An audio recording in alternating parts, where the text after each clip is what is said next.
আসসালামু আলাইকুম। আজকে ধান লাগানোর পরে কৃষক ভাই সবচেয়ে বেশি যে বিষয় চিন্তিত থাকে সেই বিষয়ে কিছু আলোচনা করব। আমাদের ধান লাগানোর পরে সচরাচর মাজরা পোকার সমস্যাটা প্রতি বছরই হয়। মাজরা পোকা কিন্তু দুইবার আসে। প্রথমবার 15 থেকে 25 দিনের মধ্যে একবার এবং দ্বিতীয় ধাপে 40 থেকে 50 দিনের মধ্যে।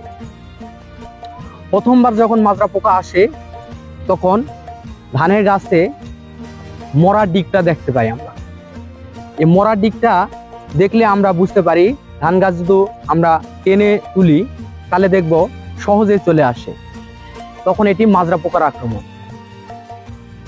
আর দ্বিতীয় ধাপে আমরা মাজরা পোকা আক্রমণ করলে আমরা শীষটা সাদা দেখি। এই দুই ধাপে আমরা মাজরা পোকা আমাদের আক্রমণ করে। এই প্রথম ধাপে আক্রমণ করলে আমরা সাদা সারের সাথে প্রথম অবস্থায় আমরা 50 গ্রাম বাতির ব্যবহার করব।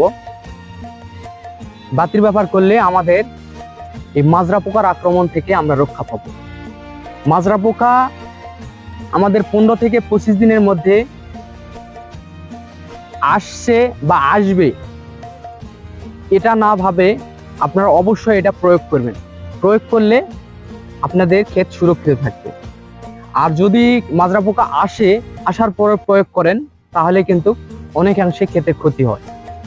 এজন্য আপনারা অবশ্যই 15 থেকে 25 দিনের মধ্যে প্রথমবার সারের সাথে আপনারা 50 গ্রাম 33% জমিতে 50 গ্রাম বাতির ব্যবহার করবেন এবং দ্বিতীয় ধাপে আপনারা 40 থেকে 50 দিন বা 45 দিনের মধ্যে আপনারা প্রতি 33% জমিতে 50 গ্রাম বাতির ব্যবহার করবেন এবং এটি দ্বিতীয় ধাপে স্প্রে করবেন।